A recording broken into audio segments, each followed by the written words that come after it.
Have you ever seen the rarest nether portal in the game? Or the player who beat Minecraft starting under the bedrock, traveling 120 million blocks in less than a second, or flooding the nether with an ocean which should be impossible, and the most insane XP farms and builds you could possibly imagine. These are all of the most insane accomplishments in hardcore Minecraft. We're starting with the player who created the insane nether portal, because he actually created something just as insane. It shouldn't be possible, because as everyone knows, you cannot put water in the nether. It evaporates the second you place it. But Kalani was actually able to find an old Minecraft bug, and using a glitch, he was able to place down all of these ice blocks.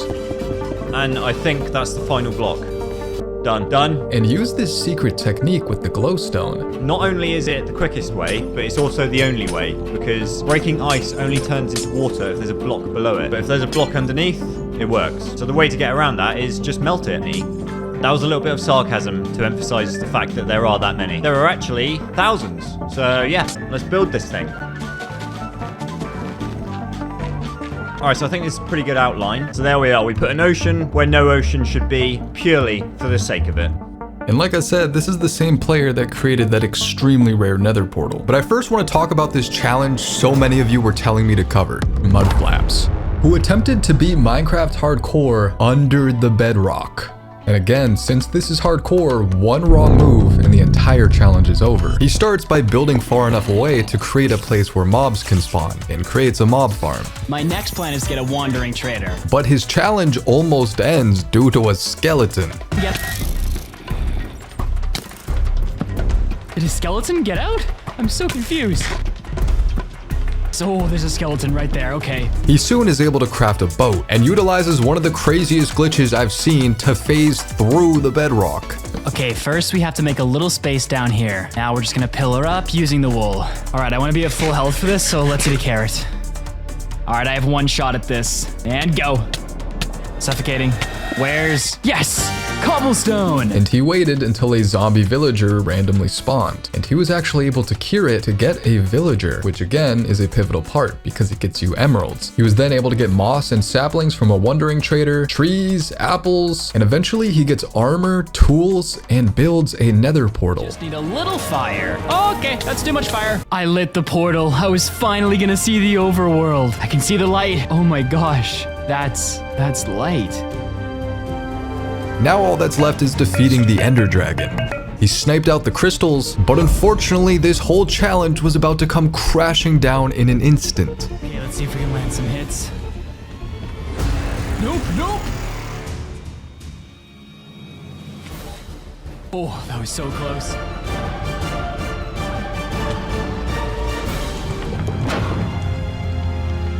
But if you thought that was a big project, this next one from Will Dez is insane. He built a massive wither skeleton farm, having to use such a complicated device, building this huge automated bedrock breaking machine that looks so cool. Aligned hopper minecart, scoop them up, and return it to me via this dropper line here, and rinsed and repeated all the way until finally the large center section was complete. And that entire thing, adding up the total time of my time-lapse footage, took 45 hours. But for the rest of the wither farm, he had to use a lot more techniques. Finally, after excavating everything, it was time to construct and design the actual wither farm, and the final result is a work of art. I started, of course, at the bottom with what's definitely the most technical bit of the farm. These are mob conveyors that, when activated, will push any mob inside this hall towards the center of the farm at 20 blocks per second. The floors are made of honey to lessen the fall damage the skeletons take, so I just aim here and attack over and over.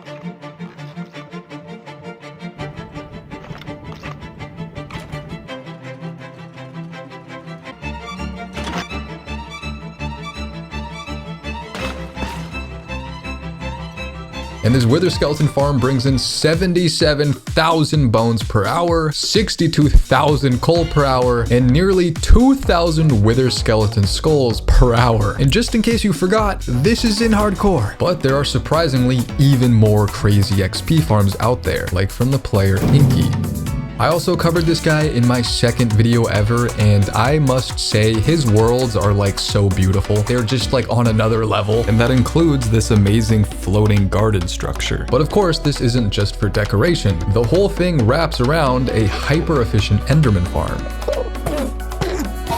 But now, a 20-layer ghast farm. We're back with the creator Will Dez, and this farm doesn't just look amazing, it outputs 5 shulker boxes full of gas tiers per hour, and 7 shulker boxes of gunpowder per hour as well. And this isn't all from him, as he built a triple dimension mob switch on steroids. You see, players use these shulkers to fill the mob cap so Minecraft stops spawning hostile mobs around them. However, Wildez actually has a very high mob cap since he uses multiple alt accounts to farm, so he had to make a massive shulker tower.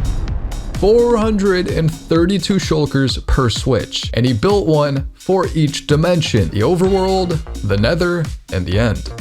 Each of them with their own unique, insane design. These individual builds are extremely impressive, but what about an entire city? This is the player Linksy, and you probably recognize him from my longest hardcore videos, because, well, Linksy has the record for the longest hardcore world. But on this achievement specifically, this is a over 900-hour project constructing the largest city in hardcore Minecraft.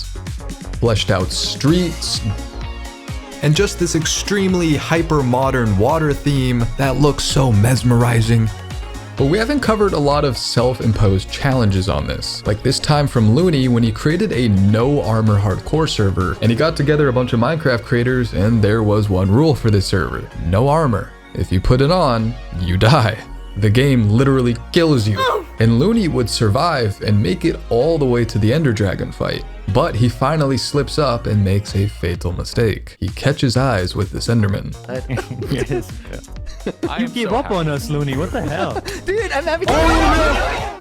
But what about a challenge that mainly tests your determination? Lockdown Life decided to try and travel to every corner of the Minecraft world border. Every single border, all 4 of them, and the world border sits 30 million blocks away from the center. His plan was to find the fastest horse possible. The horse speed measuring machine 5000. Let me show you how it works. This will be horse number 1. Come on. Yes. So now we just run in a straight line along here, and it will tell us the horse's exact speed, 9 blocks per second, which is actually quite bad. So he tested a bunch of horses and found the best horses all capped at 13 blocks per second until... Ooh, this guy feels fast.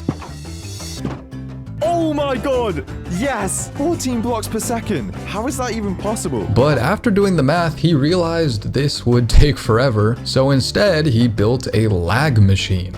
This is the Boat Spammer 3000. Which allowed him to fly on an elytra at speeds that should not be possible. I've actually also covered a situation like this where the player actually ended up dying, but Lockdown Life didn't die. Nice. Alright, it's portal time. We must find the corner. Yes, the corner of the world. Oh my god. We have now been to 2 corners of my world. He had to restock up on elytras, but then it was only 2 more corners to go. So I'll see you guys in about 30 hours when we reach the corner. Alright, here we are, the 3rd corner.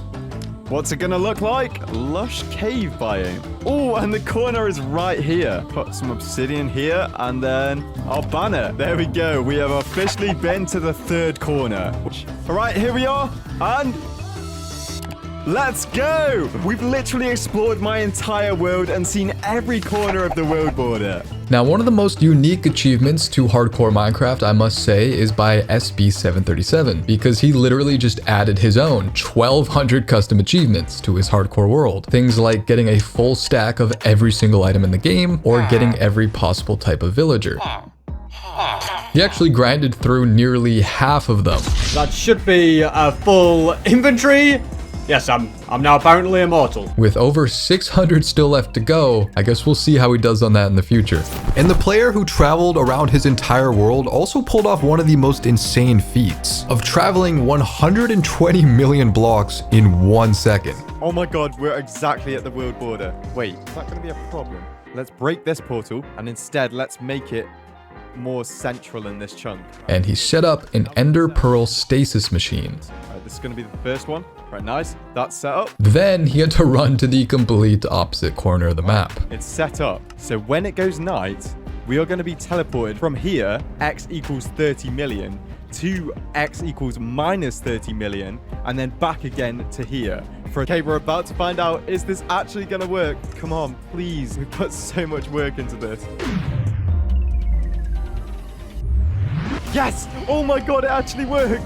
Let's go! But before our very last hardcore achievement, I just wanted to say thank you for 10,000 subscribers. The support has been insane, so to my subscribers who drop a like and comment, I'll be picking some of you to give a $100 Minecraft gift card. But okay, the last thing on this list. Backwards nether portal, otherwise known as a pether nortal. And in order to pull this off, he has to create one of the most complicated machines in all of Minecraft. It's called an update suppressor machine. So this entire thing is really complicated, but all you need to know is this. Okay, so what's hopefully going to happen when we turn this machine on is that we're going to be able to start breaking the obsidian around the portal without the portal breaking. So first off, the bottom layer will break. That's fine. We want that to happen. And then we'll be left with this shape. Then we hollow out the middle, replace it with obsidian, and boom, pether nortal. So hopefully this should work.